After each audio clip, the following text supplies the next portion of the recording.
France's team hotel the night before the match. One clip keeps replaying. 40 seconds of footage. A kid cuts in from the left wing, opens up his right foot, and drops the ball into the one corner Maignan can never reach. That moment happened back in 2024, in Germany, in a Euro semi-final. And France's coaching staff still can't shake it from their heads, because that kid isn't 18 anymore. He's 19, and tomorrow night in Dallas, their entire game plan is built around making sure it never happens again. His name, Lamine Yamal. So here's the real question. France have Mbappé, Dembélé, Olise, a full arsenal of attacking talent. So why has an entire tactical meeting been built around stopping just one teenager?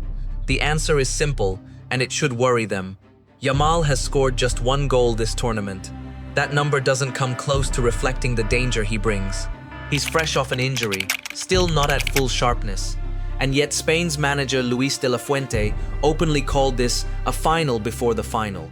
A coach with a fully fit squad, with arguably the best midfield pairing left in the competition, doesn't put that kind of weight on a 19-year-old's shoulders unless he's seen him carry it before. And he has. France can't forget this story, because it isn't new. These two have collided repeatedly in Clásico after Clásico. Yamal grew up on the other side of Mbappe's new club rivalry, raised on hating the badge his opponent now wears. Last year's Nations League semi-final ended 5-4 in Spain's favor, in an absolute chaos of a match, and it was Yamal who scored twice. This isn't a first meeting, it's the third major tournament collision in a row, and every single scoreline so far belongs to one side. So what is France actually afraid of? The answer is tactical, and it's specific. The right-back channel. Yamal constantly cuts inside from the left, dragging the ball straight into France's most fragile zone. Theo Hernandez's habit of pushing up high is practically an invitation for a player like Yamal. And to make it worse, France's midfield anchor, Tchouaméni, is nursing a groin injury, with his availability for the match still in doubt, meaning the one player built to shut down Yamal's most dangerous lane might not even be on the pitch. One side is built on raw pace and finishing, the other on patience and positioning, but in this match, it only takes one spark to break that patience, and everyone already knows whose name that spark carries. Here's the part people are missing. Spain hasn't won a single game in regulation this entire tournament.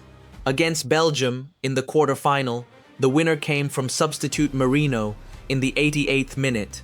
Spain's plan was never to unleash Yamal early. It's to save him for the final 20 minutes, wear the opponent down, and release him at the exact moment their legs give out. That's where France's nightmare truly begins. They can defend well for 90 minutes, but it only takes one lapse in concentration, one mistimed cut, one gap on the wing, because giving Yamal a single second of space can cost you the entire match. And there's a detail everyone overlooks. This waiting game is a mind game. By holding Yamal back, De La Fuente isn't just tiring out France's legs, he's wearing down their heads. Spending 80 minutes wondering, is this the moment he comes on, is not a burden any fullback wants to carry. Maybe the thing France actually loses tomorrow won't be their legs, it'll be their nerve. So which is it? Genius strategy, or a quiet admission that Yamal still isn't fully fit? And Belgium already tried to solve this exact puzzle. For most of that quarterfinal, their backline did everything right, doubling up on Yamal, cutting the passing lanes, forcing him wide into low-value areas. It worked for 80-plus minutes. Then, fatigue crept in. Legs slowed by half a step. Concentration dipped for one single phase of play. And that's all the opening Spain needed, not from Yamal directly that night, but from the chaos his mere presence on the pitch had already created elsewhere. Multiply that pressure by the stakes of a World Cup semi-final, put it in front of 80,000 fans in Dallas, and ask yourself honestly, can Theo Hernandez hold that same discipline for even 1 minute longer than Belgium did? Tomorrow night in Dallas, two philosophies collide, France's pace and finishing against Spain's patience and possession. But history keeps telling us that every time these two sides have met on the biggest stage, one name has been the one to tip the balance. So the question is simple. Does France finally change the plan and take the risk early, or do they repeat the same mistake and walk into the same nightmare in the 88th minute, all over again.